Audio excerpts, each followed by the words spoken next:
정치 방역을 뛰어넘어 이것은 체제 파괴의 방역이다. 한마디로 문재인은 자유민주주의 파괴자입니다. 10월 5일 최고위원회의를 시작하겠습니다. 10월 3일 개천절 연휴가 지났습니다. 개천절 연휴 동안 우리가 보지 못했던 모습들을 보았습니다. 광화문 광장에서의 반정부 투쟁, 반파쇼 투쟁을 막기 위해서 300대의 버스와 11,000명의 경찰과 90여 곳의 검문을 통해서 광화문 광장 자체를 벌거숭이 광장으로 만들어버렸습니다. 파쇼 독재 정권이 본인들이 권력을 찬탈한 광화문의 촛불광장을 이제는 그 권력을 끌어내려는 애국투쟁의 광장으로 변할까 두려워서 벌벌 떠는 모습이 가관입니다. 가소롭습니다. 그렇게 한다고 대한민국의 자유우파 국민들이 물러서지 않습니다. 특히 자유우파 체제 역사 싸움의 선봉에 서 있는 우리 공화당은 그들이 악책을 내세우면 우리는 더 좋은 방법으로 그들과 투쟁하겠습니다. 기가 막힌 것은 전국의 유원지, 관광지가 많은 인파로 북적였습니다. 그런데 광화문만 중국 폐렴 전염이 있을 수 있다고 막는 그들의 행태를 보면서 한심하기 그지없었습니다. 특히 우리가 염두에 둬야 할 것은 전국의 현충원들이 모두 문을 닫았다는 것입니다. 현충원은 대한민국의 자유민주주의를 위해서 목숨을 바쳤던 분들이 계시는 곳입니다. 저의 아버지도 영천 호국원에 계시는데 매년 가는 묘소를 올해는 가지 못했습니다. 문재인 좌파 독재 정권이 광화문 광장만 막은 것이 아니라 전국의 현충원을 모두 통제해버렸습니다. 그렇지만 전국 방방곡곡의 관광지, 유원지는 인파로 미어터졌습니다. 무엇이 진실입니까? 그들이 과연 중국 폐렴 전염 방지를 위해서 그렇게 행동한다고 보십니까? 그들은 정치 방역을 뛰어넘어서 반정부 투쟁을 거부하고 자유민주주의 체제를 지켰던 분들에 대한 참배 자체를 거부해버린 것입니다. 우리 공화당은 오늘 사전 최고위원회의에서 국방부의 권력 남용에 대한 이야기를 했고 고발 조치를 해야 한다는 의견이 모아졌습니다.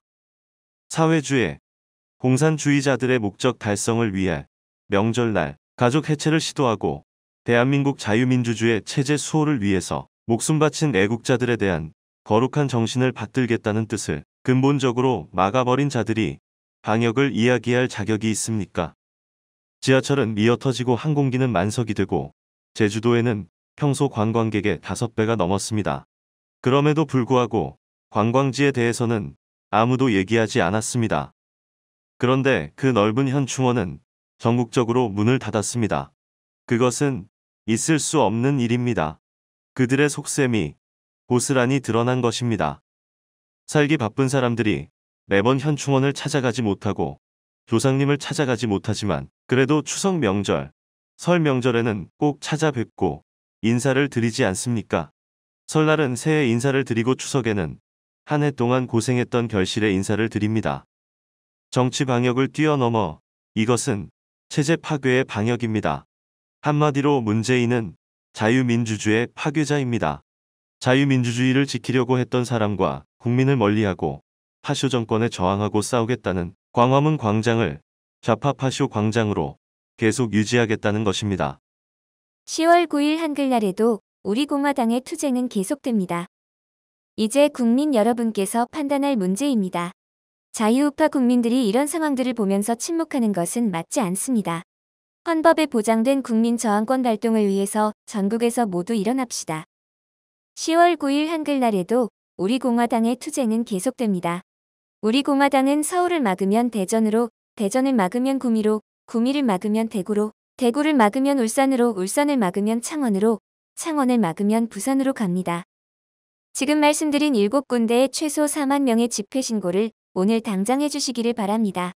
그들이 막으면 우리는 방법을 찾아서 투쟁을 하면 됩니다. 10월 3일 개천절 투쟁에 참여해주신 많은 분께 감사드립니다. 박근혜 대통령께서 불법 임신감금 옥중 투쟁이 오늘로 1285일째입니다. 전국의 많은 자유우파 국민들, 특히 우리 공화당 당원분들은 서명대를 운영할 때, 1인 시위할 때, 차량 시위할 때, 기자회견할 때, 자전거 시위할 때의 인지연 최고위원과 제가 착용하고 있는 문재인 퇴진 마스크와 탄핵 무효 마스크를 착용해 주시기를 바랍니다. 10월 3일 전국에서 기자회견뿐만이 아니라 자동차 투쟁, 1인 시위, 서명대 활동, 당보 배포, 현수막 개첩, 자전거 시위까지 13곳에서 투쟁을 했습니다. 참여해주신 동지들과 국민께 감사드립니다. 제가 대구에서 느낀 점은 많은 국민들이 호응을 하고 있다는 것입니다. 기자회견을 하는 곳에서 젊은이들이 사진을 찍고 손뼉을 쳤습니다. 이제는 문재인의 거짓 쇼를 알아가시는 것입니다. 문재인 파쇼 정권의 실체를 국민들께서 알아가고 계신다는 생각을 했습니다. 우리 공화당은 트럼프 대통령 정부의 반공산주의 블록, 자유시장 경제체제의 수호라는 대전략 정책을 지지합니다. 트럼프 대통령 내일께서 중국 폐렴 확진이 됐는데 빠른 완쾌를 바랍니다. 우리 공화당은 트럼프 대통령 정부의 반공산주의 블록, 자유시장 경제체제의 수호라는 데 전략정책을 지지합니다. 대한민국의 좌파 정권이 한미동맹 파괴를 위해서 의혹에 대한 망언을 하고 있지만 미국은 중심을 지키고 있습니다. 단지 이번에 폼페이오 국무장관의 방한 취소와 같이 미국 정부는 행동으로 문재인 좌파 독재 정권한테 경고를 하는 것입니다. 우리 공화당은 우리 공화당과 같은 목소리를 가지고 있는 트럼프 대통령 부부의 쾌유를 빌고 지지합니다. 북한 괴뢰군들이 우리 국민을 살해를 하지 않았습니까? 그것도 수십 발의 총탄으로 표적 사격하듯이 했습니다. 그것은 엄연한 살인 행위입니다. 그리고 시체에 기름을 붓고 불태우고 바다에 버렸습니다. 이것은 유엔에서 이야기하는 기본적인 인권을 말살한 것입니다. 전쟁 시의 포로한테도 이런 경우는 없습니다. 대한민국 국민을 한 줌밖에 되지 않는 저자들이 우습게 보는 것입니다. 월북이라고 덤터기를 씌우고 그렇게 몰고 가고 있습니다. 최소한의 인간에 대한 생명의 존중을 버린 자들입니다. 이런 자들은 끌어내려야 합니다. 국민을 지키지 못하는 정권은 국민이 끌어내리면 됩니다. 힘들어하지 마시고 우리 공화당과 함께 해주시면 문재인을 끌어내리는 길이 훨씬 더 가까워질 수 있습니다. 다시 한 번 더 옥중에서 침묵 투쟁을 하고 계시는 박근혜 대통령의 투쟁을 지지하고 하루라도 빨리 강건한 모습으로 우리의 곁에 오시기를 기원합니다. 서명대가 답입니다. 우리 공화당의 진실과 정의, 국민의 바닷속으로 라는 슬로건의 국민이라는 단어 속에는 자유우파 국민과 중도 성향의 국민은 물론 좌파 국민도 포함되는 것입니다. 우리 공화당이 극우 정당이 아니라는 것은 기본적인 상식을 가진 분들은 다 알고 계십니다. 좌파들은 우리를 극우로 몰고 싶겠죠. 중도 좌파로 좌클릭하고 있는 국민인도 행동하지 못하는 용기 없고 비겁한 모습을 감추기 위해서 우리 공화당을 극우로 몰고 있습니다. 그들은 오른쪽에 있었던 사람이 아니고 특히 왼쪽에 있었던 민주당 출신들, 박근혜 대통령의 거짓 탄핵에 앞장선 사람들이 길을 쓰고 우리 공화당을 극우로 몰고 있습니다. 이제 그 기세를 깨뜨려야 합니다. 국민의 바닷속으로 가는 것에 국민의힘은 더 이상 거목이 아닙니다. 고목입니다. 고목을 쓰러뜨리려면 고목에 뿌리 박혀 있는 썩은 뿌리를 흔들면 됩니다. 결국은 양대 정당 중에서 특히 오른쪽에 있는 국민의힘이 정신을 차리지 못하면 문재인 좌파 독재 정권과 똑같습니다. 혁명의 길, 투쟁의 길에 걸림돌이 될 수밖에 없는 것입니다. 우리는 그 고목이 쓰러지기를 기다리지 않고 새로운 가치와 새로운 정신을 가지고 국민의 바다로 가야 합니다. 고목의 썩은 뿌리 속으로 들어가 흔들어서 무너뜨리면 됩니다. 힘든 사항이지만 그런 과정들이 꼭 필요합니다. 그리고 각 조직위원장별로 책임당원 명부를 드리고 있습니다. 책임당원은 당비를 내는 분들인데 제 지역에 약 800명 정도 됩니다. 그런데 실질적으로 드러내고 활동을 하는 분은 100명도 안 됩니다. 우리 공화당의 책임당원이지만 외부적으로 드러내고 활동을 하는 분들은 그리 많지 않다는 것입니다. 그래서 우리가 이렇게 조직위원장을 만들고 당을 세분화, 조직화로 가는 이유도 책임당원, 일반당원에 대한 관리를 적극적으로 해보자는 것입니다. 제가 이전에 말씀드린 부분인데 지금까지는 당의 틀을 만드는 작업을 했습니다. 20만 명 이상의 당원, 3만 명 이상의 책임당원을 만드는 작업에 최선을 다했습니다. 지금 목표 달성을 했기 때문에 앞으로는 100만 명의 당원, 20만 명의 책임당원을 확보하고 책임당원 중에서 활동할 수 있는 사람들을 발굴하고 새롭게 만드는 것이 역할입니다.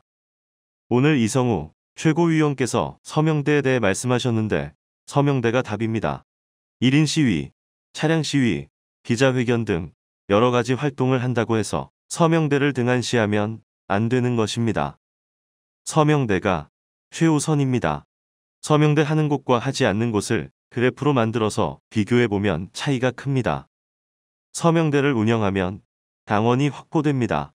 그 당원의 관리를 시도당이 관리하는 단계가 지났습니다. 그래서 당협이 필요한 것입니다. 보시다시피 서명대를 운영해서 부산은 일주일 동안 일반 당원 110명, 책임 당원 91명을 받았습니다. 서명대를 하지 않은 지역도 3군데나 있습니다. 그 차이는 무엇이겠습니까? 다른 활동들도 모두 해야 하지만 우리가 근본적으로 해야 하는 것은 서명대입니다. 제가 대구에 가서 이렇게 말씀드렸습니다. 서명대를 등한시하고 바깥에 아무리 다니면 소용이 없습니다. 서명대를 통해서 당보를 배포하고 전단지도 배포하고 서명도 받고 일반 당원, 책임 당원 받는 것을 기본으로 하고 그 다음 활동을 하셔야 한다고 말씀을 드렸습니다. 오늘 공개적으로 말씀을 드리면 서명대를 하면 당연히 모입니다. 자꾸 서명대 활동을 하지 않고 어렵다는 말씀을 하십니다. 부산은 대구, 경북보다 더 어렵지 않습니까? 그런데도 서명대 활동을 하고 있습니다. 한 주에 일반 당원, 책임 당원 합쳐서 200여 명을 모으잖아요. 안 하면 누가 옵니까? 그래서 전국적으로 서명대 활동을 기본으로 해야 합니다. 이번 연휴 동안 많은 곳이 차량 시위, 기자회견, 1인 시위를 하면서 서명대 운영을 하지 않았습니다. 그것은 대단히 잘못된 것입니다. 서명대 운영을 하지 않고서는 우리 공화당은 확장이 될 수 없습니다. 새로운 당원들을 계속 모셔야 합니다. 지금 부산처럼 서명대를 일주일 내내 운영했을 때 전국적으로 비율로 따지면 책임 당원이 대략적으로 1000명이 넘어가는 것입니다. 이제는 서명대를 기본적으로 하고 다른 투쟁도 같이 가야 한다는 말씀을 꼭 드립니다. 부산 동지들께 다시 한 번 더 감사하다는 말씀을 드립니다. 조직위원장이 이달 말쯤 되면 150명 가까이 됩니다. 조직위원장이 선임되면 책임 당원 명부를 드리는 이유는 이제 그분들하고 만나셔야 하기 때문입니다. 한 명이 100명, 200명 만날 수 있습니다. 만나보시면 그분들의 개별적인 사정을 알 수 있습니다. 저도 추석 연휴 동안 메시지를 계속 보냈습니다. 하지만 메시지의 효과가 크지 않습니다. 그래서 조직을 세분화하여 당협으로 가야 합니다. 이제 그 당협이 우리 공화당의 기본적인 조직의 선두가 될 것입니다. 당협이 구성이 되면 일반 당원까지 다 당협으로 넘길 것입니다. 보완을 철저히 해주시고 왜 기본적인 조직을 구성하는지에 대해서 아셔야 합니다. 세분화시키는 이유는 김태수 최고위원께서 걱정했던 부분들을 보완하기 위한 것입니다. 시도당에서 어떻게 10,000명을 관리할 수 있겠습니까?